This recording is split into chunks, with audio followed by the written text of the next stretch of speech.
नमस्कार and welcome to study glows my dear friends. मेरा नाम है Prashant Mawani. I hope you all are doing good. दोस्तों, आज हम डिफेंस करंट अफेयर्स के बारे में बात करने वाले हैं। एक बहुत ही इंपॉर्टेंट डिसीजन लिया जा रहा है। एक प्लानिंग जो है इसकी शुरुआत हो चुकी है और ये प्लानिंग हमारी आर्म्ड फोर्सेस के साथ जुड़ी हुई है। बेसिकली हमारा जो मुंबई है, मुंबई में हमारे देश का पहला कॉमन डिफेंस स्टेशन तैयार किया जाएगा। राइट, कॉमन डिफेंस स्टेशन में क्या होगा? ट्राई सर्विसेज, यानी कि हमारी army, of course you know हमारी नेवी एंड हमारी एयरफोर्स, तो ये तीनों को मिलाकर एक कॉमन डिफेंस स्टेशन तैयार किया जाएगा। नाउ आई एम श्योर आप में से बहुत सारे लोगों के मन में यह आ रहा होगा कि सर ये तो जो थिएटर कमांड्स हैं उसके साथ जुड़ी हुई बात है ना, this is a very old current affairs. दोस्तों, it's not like that. Common defence station जो है, जिसको आज हम CDS भी कहेंगे, कॉमन डिफेंस स्टेशन और इंटीग्रेटेड थिएटर कमांड के बीच में जो डिफरेंस है उसको भी आज हम समझने वाले हैं। अब ये जो CDS है, इसका मेन लक्ष्य यही है कि हमारी तीनों सर्विसेज जो है उसमें एक जॉइंटनेस क्रिएट हो, रिसोर्सेज जो है तो उनका ऑप्टिमल यूटिलाइजेशन हो। ये सारी चीजों के बारे में भी हम बात करने वाले हैं। नाउ डियर फ्रेंड्स, हमारे देश का जो एक स्ट्रेटेजिक विजन है, एक लॉन्ग टर्म का जो हमारा प्लान है, that is to create integrated theatre commands. और ये जो CDS की बात हमने देखी ना, कॉमन डिफेंस स्टेशंस, तो ये CDS जो है ये इंटीग्रेटेड थिएटर कमांड से पहले का एक बहुत बड़ा स्टेप है। तो let me make it quite clear for you guys कि इंटीग्रेटेड थिएटर कमांड जो है, this is going to be our final thing. लेकिन उससे पहले आपको कुछ स्टेप्स उठाने पड़ेंगे ना। तो ये जो कुछ स्टेप्स हैं उसका एक बहुत बड़ा पार्ट जो है, that is common defence stations. This is the major difference. CDS से होते होते हम ITC की तरफ आगे बढ़ना चाहते हैं। अब इंटीग्रेटेड थिएटर कमांड्स की बात सामने आई है, तो let's understand what ITC is all about. सबसे पहले तो इसकी डेफिनेशन को देख लीजिए। Unified command structure that integrates the army, navy and air force under a single commander for specific geographical regions of strategic importance. अब इसको थोड़ा मैं एग्जाम्पल के माध्यम से आपको एक्सप्लेन करता हूं। अब चाइना वाली जो सिचुएशन है, तो दो जगह पर चाइना जो है वो प्रॉब्लम्स क्रिएट कर रहा है। राइट, एक है line of actual control, LAC जो है, तो यहां पर ज्यादातर आपको आर्मी और एयरफोर्स का कॉम्बिनेशन देखने को मिलता है। सबसे ज्यादा आर्मी, और आर्मी को सपोर्ट करने के लिए एयरफोर्स। दूसरी जो जगह है, that is Indian ocean. Indian ocean में भी I am sure you know के चाइना की जो नेवी है उसका प्रेजेंस काफी ज्यादा बढ़ने लगा है। तो अंडमान निकोबार वाला जो रीजन है फॉर एग्जांपल, तो यहां पर हमारी नेवी एक लंबे समय से प्रेजेंट है। नेवी को सपोर्ट करने के लिए आर्मी और एयरफोर्स जो है वो नेवी को और ज्यादा स्ट्रेंथफुल बनाती है।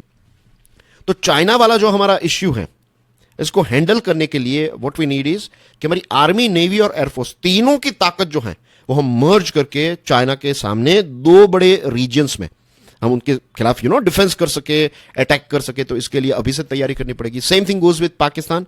पाकिस्तान के साथ हम लैंड बाउंड्री भी शेयर करते हैं, और गुजरात वाला पोर्शन आप देखेंगे, then we share a sort of marine boundary as well with Pakistan. तो उसके लिए भी यही फॉर्मूला सेट होता है। तो हमारे देश के जो प्लानर्स हैं, मिलिट्री प्लानर्स, उन्होंने यह तय किया है कि हमारे यहां पर क्या होना चाहिए, थिएटर कमांड्स होने चाहिए, ताकि हमारी आर्मी, नेवी और एयरफोर्स जो है वो तीनों को एक कमांडर के द्वारा, एक हेड के द्वारा ऑपरेट किया जा सके, ताकि कुछ स्पेसिफिक जियोग्राफिकल रीजन्स जो हैं वहां पर जो स्ट्रेटेजिक इंपॉर्टेंस है उसके लिए हम तीनों सर्विसेज की ताकत जो है उसको एक यूनिट के तौर पर यूज करें। वरना क्या होगा, एयरफोर्स अपना काम करेगी, आर्मी अपना काम करेगी, नेवी अपना काम करेगी। तीनों ताकतवर हैं, लेकिन तीनों जब एक हो जाए तो इनकी ताकत जो है वो मल्टीप्लाइड बाय 3, मल्टीप्लाइड बाय 4 हो सकती है। So that's what unified command structure is all about. Integrated theatre command जो है उसका मेन लक्ष्य यही है, जैसे मैंने आपको एक्सप्लेन कर दिया है, to enhance jointness, operational efficiency, synergy among 3 services by combining their resources and capabilities under one leadership. एक लीडरशिप के तहत ये तीनों सर्विसेज जो हैं, तो उनकी जो ताकत है उनको मल्टीप्लाई करना जो है, दैट इज द मेन लक्ष्य। और बेनिफिट्स की बात करें तो तीनों सर्विसेज के बीच में कोऑर्डिनेशन काफी अच्छा हो जाता है, डिसीजन मेकिंग जो है वो काफी स्ट्रीमलाइन हो जाता है। अभी क्या होता है, लेट्स से जो सर्जिकल स्ट्राइक हमने कंडक्ट की थी, I am not talking about air strike, I am talking about जो उड़ी वाली जो स्ट्राइक थी ना, उसके ऊपर उड़ी फिल्म भी बनी थी। तो हमारे जो स्पेशल फोर्सेस के कमांडोज बॉर्डर क्रॉस करके वहां पर गए थे, तो ये जो कमांडोज के द्वारा या फिर आर्मी के द्वारा जो स्ट्राइक की गई, तो इट्स नॉट कि सिर्फ आर्मी के द्वारा ये स्ट्राइक की गई या फिर आर्मी ही इसमें इन्वॉल्व थी, एयरफोर्स का भी सपोर्ट था, नेवी जो है उसका भी इसमें सपोर्ट था, राइट। इसकी डिटेल्स में अगर आप स्टडी करेंगे, इसको केस स्टडी के तौर पर ये जो स्ट्राइक है उसको स्टडी करेंगे, surgical strike, then you will realise कि इसमें नेवी और एयरफोर्स का भी उतना ही इंपॉर्टेंट रोल था। लेकिन ऑफ कोर्स ग्राउंड फोर्सेस जो हैं, हमारी स्पेशल फोर्सेस, वो वहां पर जाकर मिशन कंडक्ट करके वापस आती हैं। तो यहां पर क्या होता है, जब ऐसी सिचुएशन होती है, कोई एक सर्जिकल स्ट्राइक है, कोई एक पर्टिकुलर मिशन है, तो उसके लिए तीनों सर्विसेज जो हैं तो वो कंबाइन हो सकती है, लेकिन उसमें भी कोऑर्डिनेशन के, डिसीजन मेकिंग के काफी सारे इश्यूज रहते हैं कि आपको एयरफोर्स जो है तो उनके कोई कमांडर से आपको परमिशन लेनी पड़ेगी, नेवी के कमांडर से परमिशन लेनी पड़ेगी, तो ये सारी प्रोसेस जो है वो थोड़ी लेंदी हो जाती है। अगर सरप्राइज एलिमेंट मेंटेन करते हुए आगे चलना है तो तीनों सर्विसेज को एक साथ, अगर कोई एक ऑफिस संभाल रही है या फिर कोई एक हेड है, तो वो अच्छे कोऑर्डिनेशन में डिसीजन ले सकते हैं। और खास करके क्राइसिस और कॉन्फ्लिक्ट सिनारियो में तो ये तीनों की ताकत एक होगी, एक यूनिट के तौर पर काम करेंगे, तो it will be very very beneficial. So this is the main thing about integrated theatre command. अब दोस्तों, नेशनल सिक्योरिटी के पॉइंट ऑफ व्यू से देखें तो हमारे देश में आज एक भी कॉमन डिफेंस स्टेशन नहीं है। अंडमान और निकोबार में जो कमांड है that is tri service command, एक थिएटर कमांड है, 2001 से इसको बनाया गया। और अब दूसरे जो अलग अलग ऐसे लोकेशन है, स्ट्रेटेजिक लोकेशंस, तो वहां पर भी थिएटर कमांड्स बनाने की कोशिश की जा रही है। लेकिन इसके लिए you need this sort of things. तो लास्ट ईयर सरकार ने क्या किया, इंटर सर्विस पोस्टिंग्स की शुरुआत की। इसमें क्या होता है कि आर्मी के जो ऑफिसर हैं तो इनको नेवी में अपॉइंट किया जाएगा, नेवी में ट्रांसफर किया जाएगा, नेवी के जो है तो उनको एयरफोर्स में, एयरफोर्स के जो है उनको आर्मी में। तो इस प्रकार का एक कॉम्बिनेशन जो है वो किया गया। तो ये इंटर सर्विस पोस्टिंग्स जो है वो कंडक्ट की गई ताकि एक जॉइंटनेस जो है वो धीरे धीरे ह्यूमन रिसोर्सेज से स्टार्ट हो जाए। रही बात ये कॉमन डिफेंस स्टेशन की, तो इससे क्या होगा, आर्मी, नेवी और एयरफोर्स जो है तो इनकी फैसिलिटीज जो है वो धीरे धीरे करके कंबाइन होगी। For example logistics, infrastructure, repair and maintenance, stores and supplies, ये सारी चीजें जो हैं वो इंटीग्रेट होने लगेगी। मुंबई में हमारा पहला ये स्टेशन जो है वो बनाया जा रहा है। तो मुंबई में नेवी का प्रेजेंस सबसे ज्यादा है। तो यहां पर मुंबई का जो ये कॉमन डिफेंस स्टेशन होगा, सीडीएस, तो इसमें लीड सर्विस अगर कोई होगी तो दैट विल बी नेवी। और currently if you will see, तो मुंबई में सिचुएशन ये है कि हमारी तीनों सर्विसेज जो हैं वो अलग अलग जगहों पर मुंबई के आसपास लोकेटेड हैं। अब इसकी वजह से क्या होता है कि आईएनएस हमला जो है तो ये हमारे जो नेवल पर्सोनल हैं तो उनको लॉजिस्टिक्स ट्रेनिंग के लिए आईएनएस हमला का इस्तेमाल होता है। आईएनएस करंजा जो है तो it is responsible for housing a major armament depot. और आर्मी जो है तो उसका ऑर्डिनेंस डेपो अलग है, ट्रेनिंग एरिया अलग है। एयरफोर्स जो है तो इनका एयर डिफेंस रेजिमेंट और आईएफ का यूनिट जो है वो अलग है। तो ये तीनों चीजों को एक अम्ब्रेला के नीचे लाने की कोशिश की जा रही है। ऑफिशियल्स ने यह भी बताया कि इससे बेसिकली होगा ये कि जो कॉमन रिसोर्सेज है, जैसे schools, hospitals, sports complexes, training facilities, इसी के साथ साथ स्टोरेज, रिपेयर, मेंटेनेंस, ये सारा काम जो है वो एक जगह पर आ जाएगा। या फिर आर्मी की जो स्कूल है तो नेवी और एयरफोर्स के लोग उसका इस्तेमाल कर पाएंगे। So this is how it will work, right. और मेन रीजन जो है that is better optimisation and management of resources. एक ही चीज आप आर्मी के लिए, नेवी के लिए और एयरफोर्स के लिए ऑर्डर कर रहे हैं, अब क्या होगा, ये तीन चीजें नहीं होगी, एक ही चीज जो है वो तीनों सर्विसेज यूज कर पाएंगी। तो डुप्लीकेशन जो है एफर्ट्स का वो कम हो जाएगा, खर्च भी कम होगा, और ये पैसे जो हैं वो किसी अच्छी जगह पर हम यूज कर पाएंगे। तो ये सारे बहुत सारे इसके बेनिफिट्स जो हैं वो फ्यूचर में हमें देखने को मिलेंगे।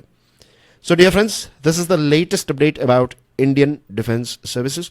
नाउ मुंबई वाला जो ये कॉमन डिफेंस एक स्टेशन बनाने की बात है उसके बारे में तो हमें पता चल गया। It's not just the first and the only one. इसके अलावा भी कुछ दूसरे लोकेशंस पर भी इस प्रकार के कॉमन डिफेंस स्टेशंस बनाने की बात है। एक है सुलूर, कोयम्बतूर के नजदीक है सुलूर। तो this will be our second common defence station, और यहां पर लीड सर्विस जो होगी that will B Indian air force. Mumbai में नेवी, सुलूर में इंडियन एयरफोर्स, और तीसरा जो है that is going to be constructed at Guwahati. Guwahati में लीड सर्विस जो है that will be army. So dear friends, I hope आज की इस डिस्कशन से आपको एक कॉन्सेप्चुअल क्लैरिटी मिली होगी। मोस्ट इंपॉर्टेंट चीज जो है that is common defence station versus integrated theatre command. इन दोनों के बीच में क्या डिफरेंस है वो भी आपको क्लियरली समझ में आ गया होगा। एक जाने से पहले क्विक रिवाइज अगर कर ले तो इंटीग्रेटेड थिएटर कमांड जो है ये हमारा अल्टीमेट एम है, राइट। एक लॉन्ग टर्म लक्ष्य जो है दैट इज कुछ जगहों पर इंटीग्रेटेड थिएटर कमांड क्रिएट करना है। लेकिन उससे पहले आप छोटे छोटे स्टेप्स उठाएंगे, और उसमें से एक स्टेप जो है that is creating common defence station. So that's basically everything in today's discussion my dear friends. Thank you very much for your love and support. दोस्तों, मैंने एक कोर्स तैयार किया है, इसका नाम है लिमिटलेस लीडरशिप। ये कोर्स स्टडी ग्लोज के मोबाइल ऐप पर अवेलेबल है। डेमो वीडियोस को जरूर देखिएगा। आज के समय में सक्सेस के लिए I would say leadership is one of the most important skill. हम सबके अंदर लीडरशिप का पोटेंशियल है। अनफॉर्चुनेटली स्कूल्स कॉलेजेस के कोर्सेज में लीडरशिप की डेफिनेशन शायद हमें पढ़ने को मिलती है, लेकिन लीडरशिप क्या है, कैसे इसको अनलॉक किया जा सकता है, कौन कौन से ऐसे स्टेप्स हैं जिससे हम डे टू डे लाइफ में लीडरशिप को प्रैक्टिस कर सके, ये हमें प्रोफेशनली पढ़ाया नहीं जाता। And this is the reason कि इस कोर्स को हमने डिजाइन किया। इस पर डिस्काउंट भी चल रहा है। इस कोर्स के साथ जुड़ी हुई सारी डिटेल्स स्टडी ग्लोज के मोबाइल ऐप पर अवेलेबल है। Do check out my YouTube channel curiously education. This is Prashant Mamani. I am signing off for now. I will see you soon with some more interesting videos. Till then enjoy your studies. God bless you all. जय हिंद।